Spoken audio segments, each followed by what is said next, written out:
Fatima college touch చేసే దమ్ము రంగనాథ్కి లేదనేది సోషల్ మీడియాలో తీవ్రంగా ప్రచారం జరుగుతుంది. అసలు ఎందుకు ఫాతిమా కాలేజీని అకాడమిక్ ఇయర్ అయిననే కూల్చివేస్తామని మీరే చెప్పారు, కానీ దాని జోలికి ఎందుకు వెళ్ళలేకపోతుంది? రైట్, మీకు ఫాతిమా కాలేజ్ హైదరాబాద్ బండ్లగూడలో ఉన్న ఓవైసీ ఫాతిమా కాలేజ్ లీగలా ఇల్లీగలా? హైడ్రా ఈ కాలేజ్ని కూల్చడానికే భయపడుతుందా? ఆ కాలేజ్ నిజంగా నిలబడాల్సిన స్థలంలోనే ఉందా? దాని పునాదులు ఒక చెరువు గుండెల మీద పడ్డాయా? దానికి బోధించే అనుమతి ఎప్పుడైనా ఉందా లేదా? ఈ ప్రశ్నలకు సమాధానం వెతుకుతూ తెలంగాణ హైకోర్టు నెలల తరబడి ప్రభుత్వాన్ని నిలదీస్తోంది. మరి ఈ కేసు అసలు కథేంటి? ఈ వీడియోలో పూర్తిగా తెలుసుకుందాం. Watch till end. హైదరాబాద్ పాత బస్తీలో చాంద్రాయణగుట్ట నియోజకవర్గంలో బండ్లగూడ ఖల్సా ప్రాంతంలో సాల్కం చెరువు. ఈ చెరువు పక్కనే barrister Fatima Owaisi educational campus నిలబడి ఉంది. ఈ కాలేజీ పేరు ఎవరి పేరు మీద పెట్టారో తెలుసా? MIM Chandrayangutta MLA, party assembly floor leader అయిన అక్బరుద్దీన్ ఓవైసీ కుమార్తె ఫాతిమా ఓవైసీ పేరు మీద. ఈ సంస్థను ఆయనే అధ్యక్షుడిగా ఉన్న సలారే మిల్లత్ ఎడ్యుకేషనల్ ట్రస్ట్ నిర్వహిస్తోంది. కోర్టు రికార్డుల ప్రకారం ఈ ప్రాంతంలో నిర్మాణం 2005 నుండి జరుగుతూ వస్తోంది. ట్రస్ట్ స్వయంగా కోర్టుకు చెప్పిన మాట ప్రకారం భవనం 2015 నుండి పూర్తి స్థాయిలో పనిచేస్తోంది. కానీ నిర్మాణం ఖచ్చితంగా ఏ తేదీన పూర్తయింది? దానికి ఏ ప్రభుత్వ హయాంలో ఏ అధికారి సంతకంతో అనుమతి ఇచ్చారు? ఆ మెమో నంబర్ ఏంటి? ఈ వివరాలు ఇప్పటి వరకు బహిరంగంగా ఎక్కడా నమోదు కాలేదు. నిజానికి ఇదే ఈ మొత్తం కేసుకు కేంద్ర బిందువు. హైకోర్టు పదే పదే GHMC, revenue, irrigation, school education శాఖలను ఈ కాలేజీకి ఎప్పుడు, ఎవరు, ఏ అనుమతి ఇచ్చారో స్పష్టంగా చెప్పండి అని అడిగింది. కానీ నెలల తరబడి ఏ శాఖ స్పష్టమైన సంతకం చేసిన అనుమతి పత్రాన్ని కోర్టుకు సమర్పించలేదు. జూలై 3 విచారణలో న్యాయమూర్తి జస్టిస్ ఎన్వి శ్రవణ్ కుమార్ ఒక కీలక విషయం గమనించారు. ఈ విద్యాసంస్థ తాను ఈ స్థలం నుండి నడుచుకునే అధికారం తనకు ఉందని నిరూపించే ఒక్క డాక్యుమెంట్ కూడా కోర్టు ముందు పెట్టలేదు. పైగా గతంలో విచారణలకు హాజరైన లాయర్ తరఫున సంస్థ అధికారికంగా వకాలత్, అటార్నీ అధికార పత్రం కూడా దాఖలు చేయలేదని కోర్టు ప్రశ్నించింది. కాబట్టి ఏ ప్రభుత్వం అనుమతి ఇచ్చింది, మెమోలో ఎవరి పేరుంది అన్న ప్రశ్నకు నిజాయితీగా సమాధానం ఇప్పటి వరకు అలాంటి స్పష్టమైన అనుమతి పత్రం బహిర్గతం కాలేదు. కోర్టు కూడా దానికోసమే వెతుకుతోంది. 1 నుండి 10 తరగతుల వరకు స్కూల్ ఎడ్యుకేషన్ డిపార్ట్మెంట్ స్పష్టంగా చెప్పింది, ఈ ప్రాంగణం నుండి ఈ తరగతులు నడపడానికి తాము ఎప్పుడూ అనుమతి ఇవ్వలేదు. బిల్డింగ్ రెగ్యులరైజేషన్ ట్రస్ట్ 2016లోనే building regularisation scheme, BRS scheme కింద ఈ భవనాన్ని క్రమబద్ధీకరించుకోవడానికి దరఖాస్తు చేసుకుంది. అంటే భవనం మొదటే అనధికారికంగా నిర్మించారని ట్రస్టే పరోక్షంగా ఒప్పుకున్నట్టు. ఆ దరఖాస్తు 2016 నుండి ఇప్పటికీ పెండింగ్లోనే ఉంది. 10 ఏళ్లుగా ప్రభుత్వం దానిపై ఏ నిర్ణయం తీసుకోలేదు. ఈ కాలేజీ చెరువు ఫుల్ ట్యాంక్ లెవెల్ బఫర్ జోన్లో ఉందా?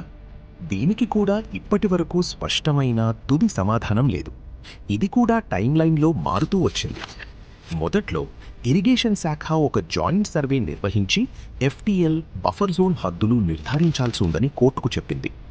జూలై 9, 2026న రాష్ట్ర ప్రభుత్వం తరఫున అదనపు అడ్వకేట్ జనరల్ ఇమ్రాన్ ఖాన్ కోర్టుకు ఒక ఆశ్చర్యకరమైన విషయం సమర్పించారు. జాయింట్ సర్వే ప్రకారం ఈ క్యాంపస్ సాల్కం చెరువు నోటిఫైడ్ ఎఫ్టీఎల్ పరిధిలో లేదని. కానీ కోర్టు దీనిపై సంతృప్తి చెందలేదు. ప్రభుత్వం సమర్పించిన వివరాల్లో అస్థిరతలున్నాయని న్యాయమూర్తి వ్యాఖ్యానించారు. పూర్తి వివరణ కోరారు.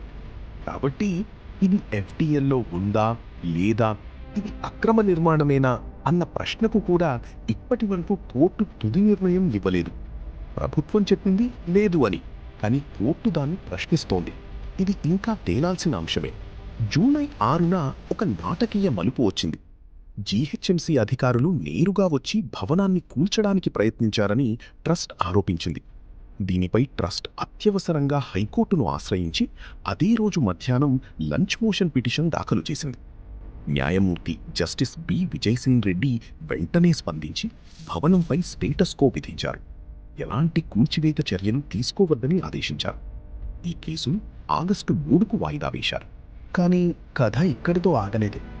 జూలై 9న అదే జస్టిస్ విజయసింగ్ రెడ్డి ప్రభుత్వం ఎఫ్టీఎల్లో లేదు అని చెప్పిన వాదనను పిఐఎల్ కేసుతో ముడిపడిన అంశంగా పరిగణించి తన జూలై 6 నాటి స్టేటస్కో ఉత్తర్వును వెనక్కి తీసుకున్నారు. ట్రస్ట్ దాఖలు చేసిన వ్యాజ్యాన్ని న్యాయవాది విజయ్ గోపాల్ దాఖలు చేసిన అసలు పిఏఎల్తో జతచేసి రెండింటినీ ఒకే బెంచ్ ముందు కలిపి విచారించాలని ఆదేశించారు, పరస్పర విరుద్ధమైన ఉత్తర్వులు రాకుండా ఉండేందుకు. ఇదే సమయంలో హైడ్రా కమిషనర్ ఏవి రంగనాథ్ ఒక కీలక మాట చెప్పారు. కాలేజ్ FTL పరిధిలోనే ఉందని ప్రాథమిక దర్యాప్తులో తేలినా 10,000 మందికి పైగా విద్యార్థులు చదువుతున్నారన్న సామాజిక కారణాల వల్ల కూల్చివేతను నిలిపివేశామని అన్నారు. ఇది చట్టపరమైన నిర్దోషిత్వం కాదు, కేవలం ఒక విచక్షణాధికార నిర్ణయమని అర్థం చేసుకోవాలి. రాజకీయ యుద్ధం. ఈ కేసు రాజకీయంగా బాగా వేడెక్కింది. కేంద్ర మంత్రి, తెలంగాణ బీజేపీ అధ్యక్షుడు జి కిషన్ రెడ్డి కాంగ్రెస్ ప్రభుత్వంపై నేరుగా విరుచుకుపడ్డారు. ఎంఐఎం భయమా, ఎంఐఎం మీద ప్రేమ, లేక రెండూనా అని ప్రశ్నించారు. సామాన్యులపై వేగంగా చర్యలు తీసుకునే రేవంత్ రెడ్డి ప్రభుత్వం ఈ విద్యాసంస్థ విషయంలో మాత్రం మౌనంగా ఉందని, భూమి, రియల్ ఎస్టేట్ డీల్స్ నుండి కమిషన్ల కోసం మజ్లిస్ పార్టీని కాపాడుకోవడానికి ఏమైనా చేయడానికి సిద్ధంగా ఉందని ఆరోపించారు. కేంద్ర హోంశాఖ సహాయ మంత్రి బండి సంజయ్ కుమార్ కూడా ఇదే స్వరంతో పేదల ఇళ్లను కూల్చే హైడ్రా, ఓవైసీ కుటుంబ నిర్మాణాలను మాత్రం వదిలేస్తోందని విమర్శించారు. మరోవైపు అక్బరుద్దీన్ ఓవైసీ వెనక్కి తగ్గలేదు. జూలై 5న ఒక బహిరంగ సభలో మాట్లాడుతూ, ఒక సంస్థను కూల్చితే 10 కొత్తవి కడతాం, నేను ఉండకపోవచ్చు కానీ అవి ఉంటాయి అని అన్నారు. ఈ కేసు మనకొక ముఖ్యమైన పాఠం నేర్పిస్తుంది. ఒక నిర్మాణం 20 ఏళ్లుగా నిలబడి వేలాది మంది పిల్లలకు విద్య నేర్పుతున్నా దానికి నేనిక్కడ ఉంటానికి నాకు అనుమతి ఉంది అని చెప్పే ఒక్క కాగితం లేకపోవడం ఎలా సాధ్యం? ఇది ఒక్క ఫాతిమా ఓవైసీ కాలేజీ ప్రశ్న మాత్రమే కాదు. హైదరాబాద్ నగరంలో ఎన్ని నిర్మాణాలు ఇలాంటి అస్పష్టతతోనే నిలబడి ఉన్నాయో అన్న పెద్ద ప్రశ్న కూడా. ఆగస్టు 3న తదుపరి విచారణ జరగనుంది. అప్పటి వరకు సమాధానాల కోసం వేచి చూడాల్సింది.